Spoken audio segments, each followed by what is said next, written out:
کی جانا میں کون بھولیا کی جانا میں کون ہے بھولیا کی جانا میں کون او بھولیا کی جانا میں کون۔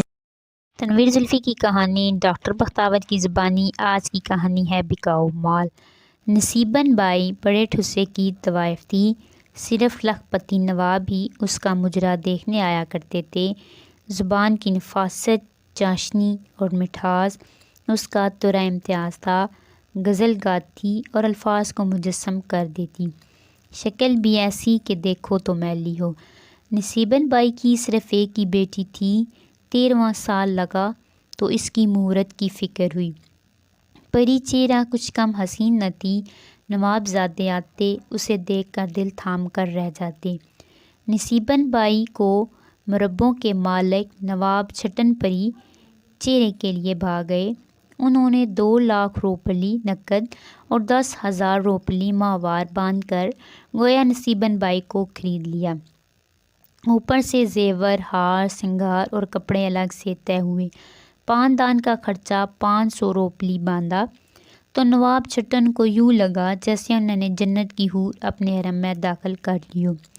اس سے پہلے بھی ان کے حرم میں کافی رونق تھی، بیگمات، باندیاں اور داسیاں ایک سے بڑھ کر ایک، لیکن یہ تو نصیباً بائی کا کمال کہ اس نے پری چہرے کا بھاؤ تاؤ اچھا کر لیا۔ نواب کو مہورت کی ذرا جلدی بھی تھی، لیکن نصیباً بائی نے چند ماہ کی مہلت لے لی کہ پری چہرے کا حسن دل فریب جوبن پر آ جائے۔ اب بھی ملائی تلائی والی مائی نے کچھ مزید وقت مانگا تھا۔ اپٹن لگائے جا رہے تھے، چٹیا پر تیل کی مالش بھی زور و شور سے جاری تھی۔ جس راہداری سے گزر جاتی آس پاس کی فضا خوشبو سے معطر ہو جاتی۔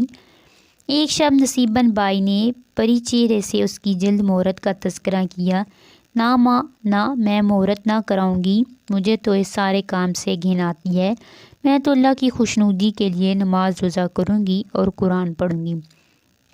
پھر جیسے اللہ کو منظور ہوا ماں نے بتیرا سمجھایا، لیکن پری چہرہ ٹس سے مس نہ ہوئی۔ ماں نے مار پیٹ کی دھمکی دی تو اس نے خودکشی کہہ کر نصیباً بائی کو ڈرا ہی دیا۔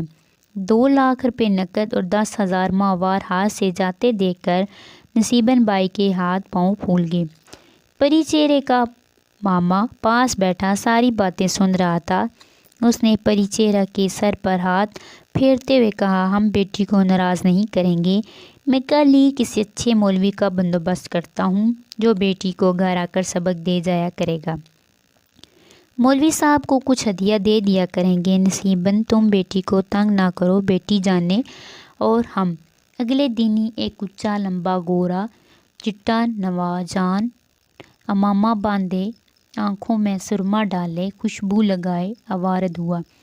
اس کے چہرے پر سیاہ داڑھی بھی بڑی بھلے لگ رہی تھی۔ سفید کپڑوں پر سیاہ اچکن اس کی شخصیت کو اور بھی جاذب نظر بنا رہی تھی۔ رسم بسم اللہ شروع ہوئی تو شرینی کے ساتھ ساتھ مٹھاس بھی بانٹی گئی۔ ارد گرد کے کوٹھوں پر بھی مٹھائی کا تحفہ بھیجا گیا۔ سوار پہ مولوی صاحب کو بھی دان ہوا۔ مہینہ بھر میں پری چہرہ نے بہت کچھ یاد کر لیا۔ 6 ماہ میں سے 3 کلمے، ایمان کی صفتیں، سورۃ فاتحہ۔ پری چہرہ مولوی صاحب سے بڑی گل مل گئی تھی۔ سارا دن اسے ان کی آمد کا انتظار رہتا۔ اسے دیکھتے ہی اس کے من کی کلی کھل جاتی۔ وہ ان کے لیے خود شربت بناتی، دہی بلوتی اور میٹھا پان تیار کر کے خود ان کے گلوں میں دباتی۔ ایسا کرتے وہ یوں مسکراتی جیسے فضا میں جلترنگ بج اٹھی ہو۔ ماہ بھر میں دونوں میں خاصی بے تکلفی ہو گئی تھی۔ ایک دن جب پری چہرہ مولوی صاحب کے پاس ہی تخت پر بیٹھی تھی کہ مولوی صاحب نے اچانک ہاتھ بڑھا کر اسے اپنے ساتھ لپٹانا چاہا۔ وہ اس اچانک حملے کے لیے تیار نہ تھی، لہٰذا بدک کر بھاگی اور دوپٹے کا پلو مولوی صاحب کے ہاتھ میں رہ گیا۔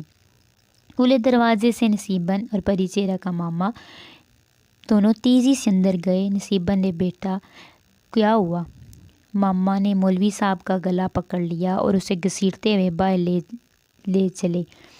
پری چہرہ جس کے گال گلنار ہو رہے تھے آواز میں بولی، مولوی صاحب میں تو آپ کے لیے پاتال کی حدوں تک جانے کا سوچ رہی تھی، لیکن آپ نے بہت جلدی کر دی۔ کمرے سے جاتے ہوئے مولوی صاحب نے یہ بات سنی اور مامے کے ساتھ سیڑھیوں سے نیچے اتر گئے۔ دروازے کے چھجے کے نیچے کھڑے ہو کر ماما نے نوٹوں کی ایک گڈی مولوی صاحب کو تھما دی۔ انہوں نے رقم گنی اور کہا، معاوضہ تو 20,000 طے ہوا تھا، میں نے آپ کا کام کر دیا، یہ تو 10,000 ہے۔ ماما بولا، جاتے ہو کہ پولیس کو خبر کر دوں؟